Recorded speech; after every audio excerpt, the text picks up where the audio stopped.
The morning started like any other Tuesday in our suburban Atlanta home. The Georgia sun was already warming the kitchen windows by 7 a.m., casting long golden streaks across our marble countertops. I was standing at the stove, flipping French toast for my family's breakfast, the familiar sizzle and sweet cinnamon scent filling the air. Outside, I could hear our neighbor's dog barking and the distant hum of morning traffic on Peachtree Road. "Mommy, the toast smells so good," Lily called from the dining room, her 5-year-old voice filled with excitement. She was sitting at our oak dining table, swinging her little legs in her school uniform, a navy blue jumper with white tights that I'd bought from the boutique downtown just last month. "Almost ready, sweetheart," I called back, carefully transferring another golden slice onto the serving plate. My husband Ryan had already left for his morning jog around the neighborhood, a routine he'd maintained religiously for the past 2 years. At 34, he was more fit than he'd ever been, always coming back from his runs with that healthy glow and talking about the other joggers he'd met on the trail. I was reaching for the maple syrup when Lily's voice cut through the morning calm like a knife through silk. "Mom, why is the maid in Dad's lap?" My hand froze on the syrup bottle. The kitchen suddenly felt too quiet, too still. Even the birds outside seemed to have stopped chirping. "What did you say, honey?" I asked, my voice sounding strangely distant to my own ears.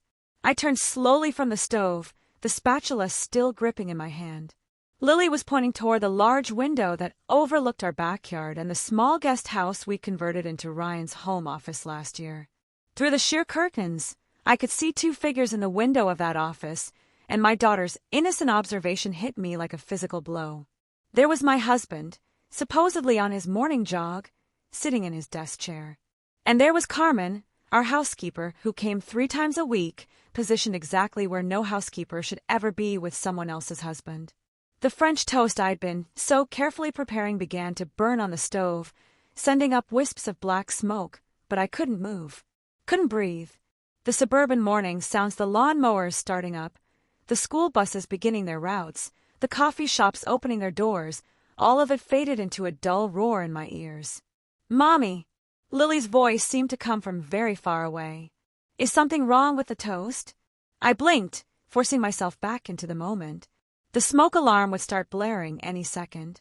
My daughter was looking at me with those wide blue eyes, so innocent, so unaware that her simple question had just destroyed the life I thought I knew.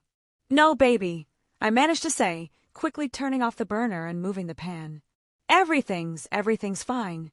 But as I stood there in my kitchen, surrounded by the remnants of what should have been a perfect family breakfast, watching my husband through that window with another woman, I knew that nothing would ever be fine again. The Georgia morning that had started so beautifully had just become the day my marriage died, and my 5-year-old daughter had been the one to deliver the news. 20 minutes later, I was still standing in the same spot, clutching the edge of the kitchen counter like it was the only thing keeping me upright. Lily had gone upstairs to brush her teeth, completely oblivious to the earthquake her innocent question had triggered. The burned French toast sat forgotten on the counter, filling the kitchen with the acrid smell of my shattered morning routine. I heard Ryan's key in the front door, the sound I'd welcomed thousands of times before, but now it made my stomach lurch. His footsteps were light, almost bouncing, as he walked through our hardwood-floored hallway. He was humming something under his breath, probably that new country song he'd been playing in the car lately. "Hey, babe," he called out, his voice carrying that post-exercise energy. "Sorry I took longer than usual. Met a new running group from the subdivision over on Maple Street. Really pushed myself today." The lies came so easily to him, so naturally. How long had this been going on? How many morning runs had actually been meetings with Carmen in his office? How many times had I kissed him goodbye, wished him a good workout, while he was planning to betray our family? He appeared in the kitchen doorway, still in his running gear, gray shorts and a moisture-wicking shirt that clung to his chest. His dark hair was barely mussed, certainly not the way it should have been after a real run in Atlanta's humidity. There wasn't a drop of sweat on him. "Something smells burned," he said, walking over to kiss my cheek. It was such a normal gesture, so routine, but when his lips touched my skin, I felt sick. "I got distracted," I said quietly, not meeting his eyes. Ryan moved to the coffee maker, beginning his usual morning ritual. He ground the beans we bought from that little shop in Virginia Highland, the one where we'd had our first date 12 years ago. Back then, I thought I'd found my soulmate, my partner for life. We talked for hours in that coffee shop about our dreams, our future, the family we wanted to build together. "Where's Lily?" he asked, measuring out the coffee grounds with the precision he brought to everything. Ryan was an architect, and he approached life like a blueprint, everything measured, everything in its place. Except apparently, his promises to me. "Upstairs getting ready for school," I managed to say. He nodded, starting the coffee maker. The familiar gurgling sound filled the silence between us.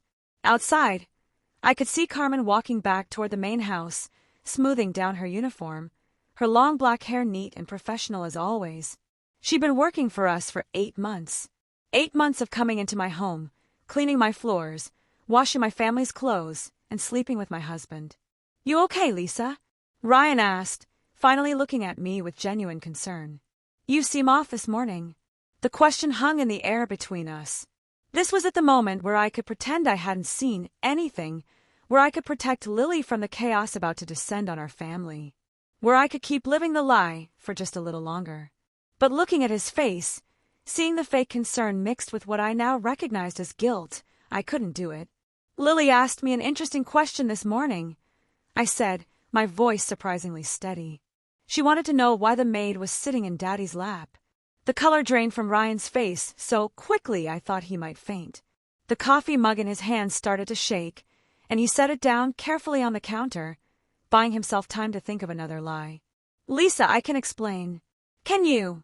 I interrupted, surprised by the steel in my own voice. "Can you explain to our 5-year-old daughter why her father was with another woman in his office while Mommy was making breakfast? Can you explain that, Ryan?" The suburban morning continued outside our kitchen window. The school bus would be coming in 30 minutes. I needed to braid Lily's hair and pack her lunch. Life was supposed to go on, but how could it, when the foundation of everything I'd built was crumbling beneath my feet? Ryan opened his mouth to speak, but no words came out. And in that silence, surrounded by the smell of burned French toast and fresh coffee, I realized that our marriage had been over long before this morning. I just hadn't known it yet. The next 3 weeks passed in a blur of whispered phone calls, lawyer consultations, and sleepless nights. I'd hired Margaret Thompson, a divorce attorney with an office in Buckhead, recommended by my friend Jessica from book club. Margaret was exactly what I needed: sharp, experienced, and no-nonsense. She'd seen this story 100 times before.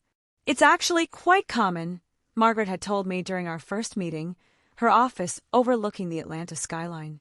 "The housekeeper, the nanny, the personal trainer.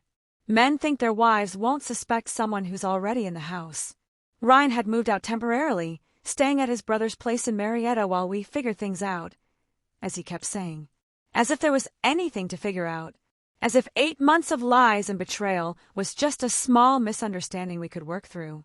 The hardest part was Lily.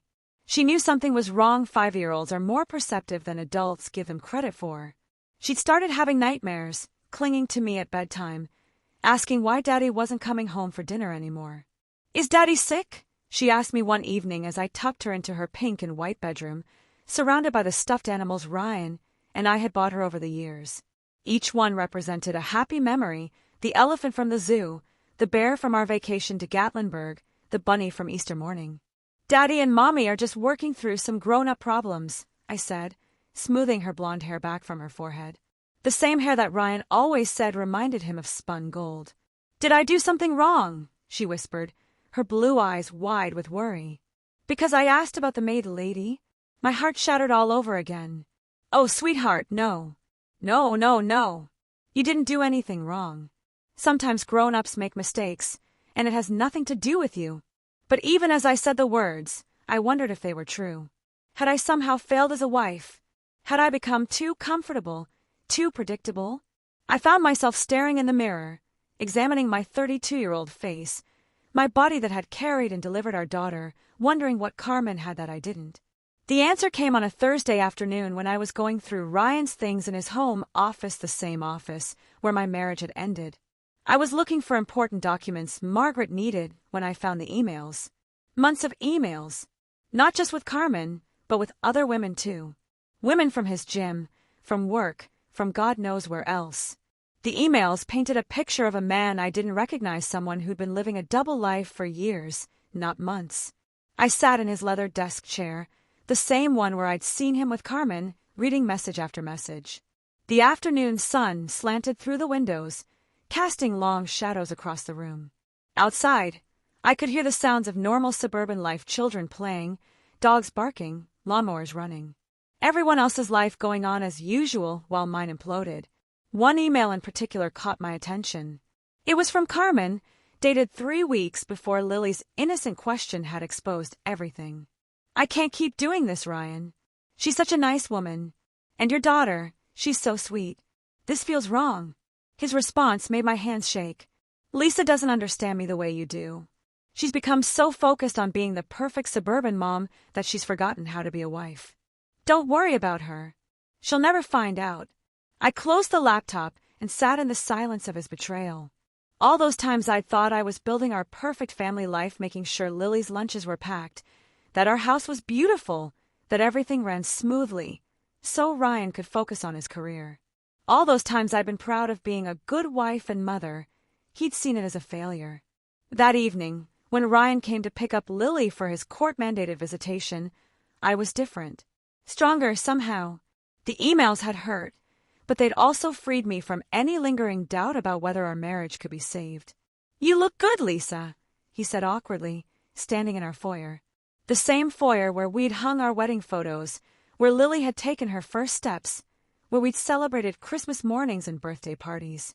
"I found the emails, Ryan," I said quietly, not wanting Lily to overhear from upstairs. "All of them."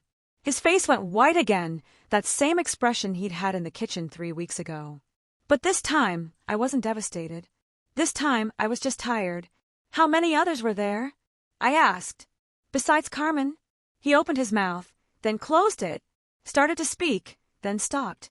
Finally, he just looked at the floor. "That's what I thought," I said. "Lily will be ready in 5 minutes. Please have her back by Sunday at 6. As I watched him wait for our daughter, this man I'd shared 12 years of my life with, I realized that the woman who'd made French toast that Tuesday morning was gone. In her place was someone stronger, someone who wouldn't accept lies and betrayal in the name of keeping the peace. The hardest part was over. Now came the part where I learned who I was without him. 6 months later, I was standing in the kitchen of our new apartment in Virginia Highland, making pancakes for Lily on a Saturday morning. The space was smaller than our old house, but it was ours, really ours. No ghosts of broken promises lingered in these rooms. No memories of betrayal haunted these walls. "Mommy, these pancakes are shaped like hearts." Lily giggled, sitting at our new breakfast table by the window. She'd adjusted to the move better than I'd expected. Children are resilient in ways that constantly amaze me. "That's because you're my heart," I told her, flipping another pancake in the air just to hear her laugh. The divorce had been finalized 2 months ago. Ryan had kept the house. He could afford the mortgage on his architect's salary, and honestly, I didn't want it anymore. Too many ghosts. Margaret had negotiated a fair settlement, and I'd used my portion to start over. I'd also started working again. After 5 years of being a stay-at-home mom, I'd taken a position at a nonprofit downtown that helped women in crisis. It wasn't glamorous work, but it was meaningful. Every day, I met women who were rebuilding their lives from much worse situations than mine. Their strength inspired me to keep moving forward. "Is Daddy coming today?" Lily asked, pouring what she considered to be the perfect amount of syrup on her heart-shaped pancakes. "Yes, sweetheart. He'll be here at noon to take you to the zoo." Ryan and I had settled into a civil co-parenting relationship. It hadn't been easy. There had been angry words, tears, and moments when I wanted to scream at him for destroying our family. But Lily needed both her parents, and I wasn't going to let my hurt prevent her from having a relationship with her father. He was different now, too. The guilt had changed him, made him more present when he was with Lily, more grateful for the time he had with her. He'd started therapy, cut ties with Carmen and the others, and was genuinely trying to be a better man. Not for me, that ship had sailed, but for his daughter. As for Carmen, she disappeared from our lives completely after that morning. I'd heard through neighborhood gossip that she'd moved back to her family in Honduras. Part of me felt sorry for her. She'd been young, probably lonely, and Ryan had been in a position of power over her employment. But I couldn't bring myself to fully forgive her. Some wounds take time to heal. The apartment's buzzer rang, and I could see Ryan through the window, standing on the sidewalk below. He looked older, more tired than he had during our marriage. The stress of losing his family had aged him. "Daddy!" Lily shouted, running to the window. As I watched my daughter's face light up at the sight of her father, I felt something I hadn't expected: peace. Not happiness, exactly, but a deep, calm acceptance of how our story had ended and how our new story was beginning. My phone buzzed with a text from my sister. "Book club tonight at 7. Don't even think about canceling." I smiled, typing back, "Wouldn't miss it." I joined a new book club in Virginia Highland, made up of women from all walks of life. Some were divorced like me, others were single, married, widowed. What we shared was a love of stories and a need for female friendship. They'd become my support system, my chosen family. When Ryan came upstairs to get Lily, he lingered in the doorway for a moment. "You seem happy, Lisa," he said, and I could hear the regret in his voice. "I am," I replied and realized it was true. "I really am." After they left, I cleaned the breakfast dishes and got ready for my Saturday routine: a run through Piedmont Park, grocery shopping at the farmer's market, maybe a stop at that bookstore on Amsterdam Avenue where I discovered so many good reads. As I laced up my running shoes, I thought about that Tuesday morning 6 months ago when my world had ended with a child's innocent question. The woman who had stood in that kitchen, devastated and broken, felt like a stranger to me now. She'd been so afraid of change, so invested in maintaining the illusion of perfection. This woman, the one tying her sneakers in a sunny apartment, planning a run through the park, she wasn't afraid anymore. She'd learned that sometimes the worst thing that could happen to you turns out to be the best thing. Sometimes your life has to fall apart before you can build something better from the pieces. I grabbed my keys and headed out into the Atlanta morning. The city was waking up around me: coffee shops opening, joggers hitting the trails, families starting their weekend adventures. I was part of it all now in a way I'd never been before, connected to the larger world instead of hiding behind the walls of suburban perfection. As I started my run down the tree-lined streets of Virginia Highland, I thought about Lily's question that had started it all. "Mom, why is the maid in Dad's lap?" Now I had an answer for her, one she'd understand when she was older. Because sometimes, sweetheart, people make choices that hurt the people they love. And sometimes, when that happens, the people who get hurt discover they're stronger than they ever knew. The Georgia sun was warm on my face, the morning air was fresh and clean, and for the first time in longer than I could remember, I was exactly where I was supposed to be.